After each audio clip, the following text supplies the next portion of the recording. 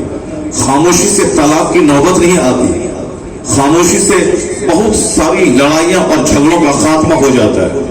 یعنی یہ سمجھ لیں بہت سارے پرابلمز کا سولوشن صرف سائلنس میں، خاموشی میں. جناب ابراہیم علیہ السلام 3 بار سیدہ ہاجرہ کے کہنے پر آپ خاموش رہے، کچھ نہیں بولا. چوتھی بار سیدہ ہاجرہ کہتی ہیں کیا اللہ کا یہی حکم ہے کیا؟ چونکہ آپ شوہر کو دیکھ چکی تھی کہ ان کی ہر ادائیں اللہ رب العزت کے حکم کی تعمیل ہے. یہ اپنے رب کی مرضی کے بغیر کچھ نہیں کرتے ہیں. اب ہونا بھی یہی چاہے کہ بندے کے پیدا ہونے کا مقصد ہی ہے رب کریم کی عبادت کرنا. مکان اسی لیے ہے تاکہ میں اس میں رہوں، اور اس میں اس لیے رہوں تاکہ میں دنیا بنانے والے رب کریم کی عبادت کروں. کپڑا اسی لیے ہے تاکہ میں پہنوں، اور اس لیے پہنوں تاکہ میں ستر چھپاؤں، اور ستر چھپاؤں اس لیے کہ میں زندہ رہوں، زندہ رہ کے رب کریم کی عبادت کروں. اللہ نے ہمارے لیے آسمان اور زمین، ہمارے لیے فصلیں، ہمارے لیے فروٹس، ہمارے لیے ویجیٹیبلس، ساری چیزیں بنائی تاکہ تم خوب آرام سے سیب سنترا کھاؤ، سبزیاں کھاؤ، گیہوں اور چاول کھاؤ، آکسیجن سے سانس لو، اور درخت کے پتوں کو کاربن ڈائی آکسائڈ کے لیے تاکہ دنیا کی فضا متعفن نہ ہو.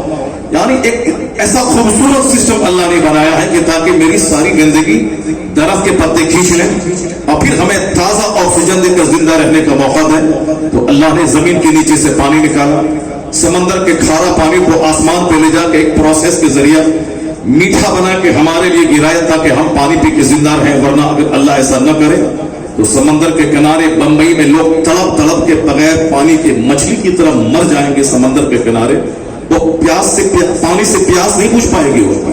یہ قدرت کا نظام ہے کہ اسی کھارے اور سالٹیڈ پانی کو اللہ آسمان پہ لے جاتا ہے، اور پھر وہاں سے وَأَنزَلْنَا مِنَ السَّمَاءِ مَاءً مُبَارَكًا، آسمان سے برکت والا پانی اتار کر ہمارے زندہ رہنے کے لیے پینے کا انتظام فرماتا ہے. یہ سارا سسٹم یونیورس کا صرف ہمارے لیے ہے تاکہ میں زندہ رہوں، کھاؤں تاکہ زندہ رہوں، مکان میں رہوں تاکہ بارش کے قطروں سے بچوں، دھوپ کی شدت سے بچوں، کڑاکے کی سردی سے بچوں تاکہ میں زندہ رہوں. اور زندہ کیوں رہوں؟ لڑائی جھگڑا کرنے کے لیے، گالی گلوچ کرنے کے لیے، پانی سے زیادہ شراب پینے کے لیے، اپنی ماں اور اپنے باپ کو ذبح کرنے کے لیے، اپنی بیوی چھوڑ کر دوسروں کی بہو بیٹی میں بری نگاہ ڈالنے کے لیے، سماج کو آتنک اور لڑائی جھگڑے سے بھر دینے کے لیے نہیں. یہ سارا سسٹم ہمارے لیے. اور جب تنہائی میں بیٹھ کر غور کریں گے کہ میں کس کام کے لیے ہوں، کیا کھانے کا مقابلہ، کیا کپڑے کا مقابلہ، کیا مکان کا مقابلہ اسی لیے پیدا ہوا ہوں، جواب ملے گا نہیں. ساری کائنات تمہارے لیے ہے، تمہاری پیشانی کا سجدہ کائنات بنانے والے خدا واحد کے لیے. سبحان اللہ. وما خلقت الجن والانس الا ليعبدون. اللہ کہتا ہے میں نے انسان اور جنات کو عبادت کے لیے پیدا کیا ہے. مگر افسوس کی بات ہے کہ لوگ کھانے کے مقابلے میں لگ گئے، لوگ پہننے کے مقابلے میں لگ گئے، مکان بنانے کے مقابلے میں لگ گئے، اور جو مقصد حیات تھا اس مقصد حیات کو لوگ فراموش کر گئے. پیغمبر اعظم علیہ السلام اسی مقصد حیات کو بتانے آئے. اس سے پہلے سارے انبیاء مرسلین یہی پیغام لے کے آئے، جس میں ایک بڑے پیغمبر جناب